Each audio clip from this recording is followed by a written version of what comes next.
ये सेटअप जो पीछे लगाम खींच के चाबुक से चला रहे हैं, जिससे डॉलर नीचे आ रहा है, जिससे चीनी नीचे आ रही है, चावल नीचे आ रहा है, गरीब को थोड़ा सा फ़ायदा हो रहा है, वो क्रेडिट आप अनाया के नाम में ना दें, आप फौजी सिपह सलार को दे दें। अभी ग्राउंड तो सेट है, नवाज शरीफ भी वापस आ चुके हैं। ग्राउंड ही तो आप सेट कह नहीं रहे है। हैं अच्छा, तो वो कौन सा ग्राउंड है जो सेट नहीं है? That's a question. क्योंकि क्या फियर है? इलेक्शन में कुछ होता हुआ नजर नहीं आ रहा, लोगों का फियर है। What is the actual fear? क्यों नहीं इलेक्शन अनाउंस होके और बस हो जाते, बात खत्म हो जाए? क्या आपने कितना पाकिस्तान को सिंप्लीफाई कर दिया, काश पाकिस्तान इतना सिंप्लीफाई होता। तो what is holding it back? आप लोगों के तवज्जुह से कौम बड़ी इंटेलिजेंट हो गई है। ठीक है, आपने पूरे पाकिस्तान से अरबों रुपए लगा के, ड्यूटियां लगाकर, ट्रांसपोर्टेशन, बिरयानी, 5,000 नोट, मोटरसाइकिल, गाड़ियां, सब कुछ देने के बाद ये क्राउड पुल किया है। तो आप समझते हैं कि हर जलसा जो होगा उसमें इतने लोग होंगे, तो ये अभी आने वाले दिनों में आपको पता चल जाएगा। देखिए, अब पाकिस्तान के लिए सिर्फ जो बेहतरी और सलामती या कंसिस्टेंट चीज़ें हो सकती हैं वो यही है कि ये सेटअप जो पीछे लगाम खींच के चाबुक से चला रहे हैं, जिससे डॉलर नीचे आ रहा है, जिससे चीनी नीचे आ रही है, चावल नीचे आ रहा है, गरीब को थोड़ा सा फ़ायदा हो रहा है, वो क्रेडिट आप अनाया के नाम में ना दें, आप फौजी सिपह सलार को दे दें। मैं तो खुल के बात कर रहा हूँ, ठीक है, मुझे तो कोई प्रॉब्लम नहीं है। ठीक है, और अगर आपने डेमोक्रेटिक लिबासा भी पहनना है, गुड लक, तो फिर Kakar is a good face for that also.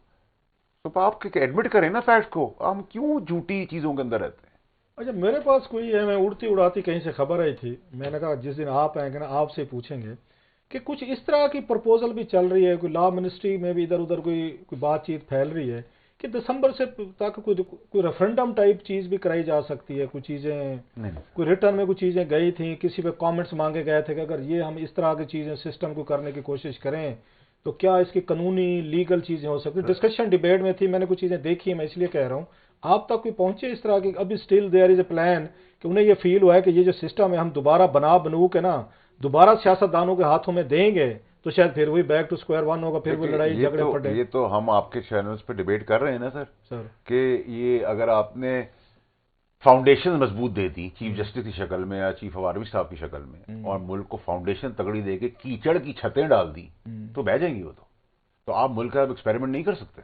ठीक है, ये तो हम कह रहे हैं, आपके शोज पे कह रहे हैं, सुनने वालों को सुना भी रहे हैं, बता भी रहे हैं, रिक्वेस्ट भी कर रहे हैं। वो तो आपकी अपनी थ्योरी है ना, मेरी थ्योरी, मैं आपके तवज्जुह से बात कर रहा हूँ। ठीक है, लेकिन प्रॉब्लम ये है कि ये सारे एक्सपेरिमेंट्स जो है ना कि रेफरेंडम हो जाएगा या ऐसी कोई, मेरा नहीं ख्याल कि इसके अंदर कोई स्ट्रेंथ है। ठीक है, ये नीचे सर मेरी ख्वाहिश पे मैं चांद पे चला जाऊं तो मेरी ख्वाहिश ही हो सकती है।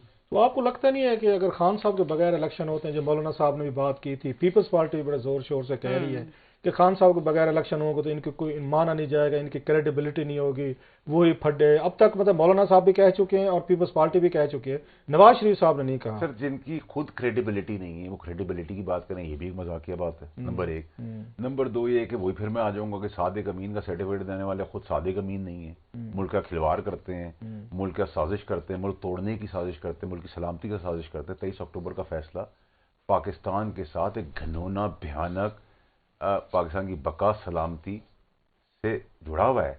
आप समझते हैं आपकी नेबरिंग कंट्री इंडिया की जुडिशल सिस्टम कभी एंटी इंडिया डिसीजंस देगा? नहीं देगा कभी भी। ठीक है, तो जो चीज़ किसी की अगर अच्छी है तो है।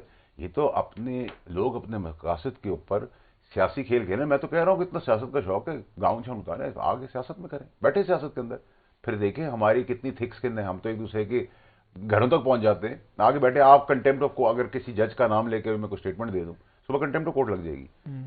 तो आप कैसे कह रहे हैं कि मिलिट्री इंस्टॉलेशंस लेकर, मिलिट्री का डिफेंस लेकर, पाकिस्तान की सलामती लेकर, न्यूक्लियर आर्म कंट्री होने के बाद न्यूक्स को लेकर हम ये खुली छुट्टी दे रहे हैं, लाइसेंस दे रहे हैं, और दहशतगर्द तंजीमें जो हैं उसका वेलकम और खैर मकदम कर रही है, तो यू थिंक कि हम पाकिस्तानी हमें टॉलरेट करना चाहिए? तो पाकिस्तान के तो घिनौना मजाक होता चला है, खेल चल रहा है, लेकिन अब हम उस एक्सट्रीम पे जा रहे हैं जिसमें मैं समझता हूं कि पाकिस्तान की सलामती के अंदर there will be no compromise, how everything will be बुलडोज्ड।